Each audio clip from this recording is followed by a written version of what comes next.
here with Representative-elect Lois Court. It's December 10th, 2008, and this is Stateville, Colorado, and I'm Don Knox.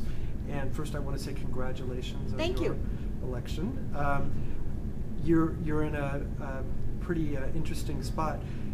You are in the district of the outgoing Speaker of the House, Andrew Romanoff. Tell me about the 6th District and your relationship with the former Speaker, the soon-to-be former Speaker. Well, the first thing that I need to make really clear is that following Andrew Romanoff is the most challenging part of taking this position. Because why is that? He's exceptional. Yeah. He clearly is exceptional. But the fact is that the seat has produced a lot of pretty great folks. Diana DeGette, our current Congresswoman, had this seat at one point before the redistricting. Ken Gordon had a section of this seat, Dan Grossman, and then Speaker Romanoff. And so it's quite a legacy to know that I'm following these people. Something in the water? I think what it is the 6th District is East Central Denver, and it's basically a highly educated district.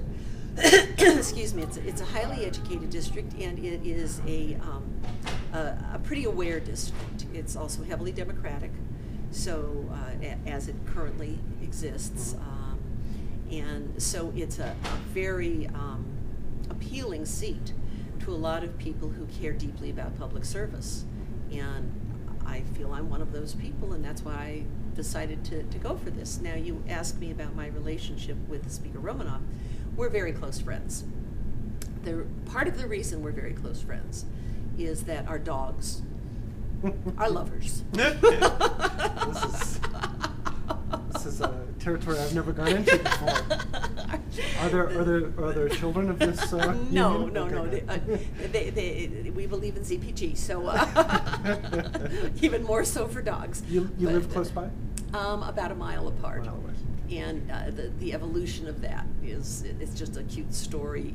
We got our dog in the summer 5 years ago. He got his in the late summer, early fall 5 years ago. And I went to a district meeting, as I had done, for years and years.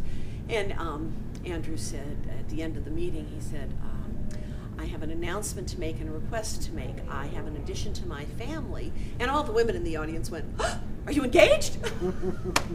Finally. Yeah, right. Well, I mean, all the Yentas have been hoping, but that wasn't the case. He said, no, relax. Yeah.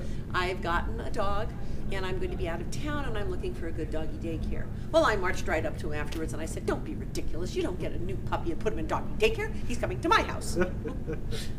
And he's been in my house just about constantly ever since, whenever Andrew's out of town. Soros with us. Let's talk briefly about the campaign. You're very active in Democratic politics in that district, and maybe East Denver. In the state, I have managed campaigns. I have worked on campaigns. I've been involved in Colorado policy and Democratic politics for about 25 years. You have never been an elected official. Correct. Why now? Why now? I felt an obligation to offer. Basically speaking, the fact is that with term limits, a lot of people come and go, and a lot of institutional knowledge is lost. And, excuse me, with 25 years of background to bring, I just felt obligated to offer what I know. You had a very competitive primary. Extremely. The number 2 runner to you was? Liz Adams. Liz Adams. What will Liz Adams be doing? I don't know, but I certainly hope that she continues to be active. She's a wonderful woman, and she has a great deal of knowledge and expertise to bring to public service, and I know she cares passionately. And I would say the same thing about Josh Hampling, the 3rd person in the race. He also has a great deal to offer, and I hope that he will continue to be involved. Right. Today was a kind of a difficult day because there was a press conference regarding some carbon monoxide legislation that you intend to co-sponsor with Representative Soper. Before the events of Thanksgiving, had you given this issue much thought? No. And I probably wouldn't have been involved in this bill per se, except that the Lofgren family were constituents. They lived in the district. And when I realized that, I said, and I realized that John, coincidentally, he's my office mate. Wow.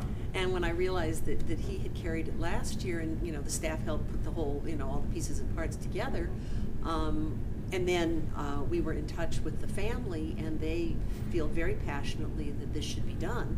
I was elected to serve my constituents.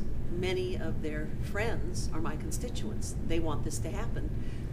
I'm representing them. Right. The bill, last year's bill failed in the Senate. Correct. It didn't get to the House. Correct. To my understanding, yes. There was no Senate sponsor today. Do you know who you want to carry it, and do they have the clout to get it through? I don't know, and we will find someone who does. Okay. And then what about the House? Do you think among your caucus, does this have pretty broad support? I think it will. We really haven't had the time to really do that networking yet, but we will. Setting carbon monoxide aside for a second, what are the priorities? What are your priorities? And what are the priorities of your district, especially in this down economy? Well, for the whole state as well as my district, jobs, jobs, jobs, creation thereof, holding on to those that exist, helping people that need the help. This is going to be something that we are all going to concentrate on all session, because it's the essential issue facing our state right now. That said, I campaigned heavily on good government because I teach at community college, and when I would ask my students if they vote, too many of them would tell me they don't, and when I would ask them why, they'd say it's all about money, my voice doesn't matter. And so I want to give them a different image. So I made the decision when I decided to run to not accept political action committee money from special interest groups.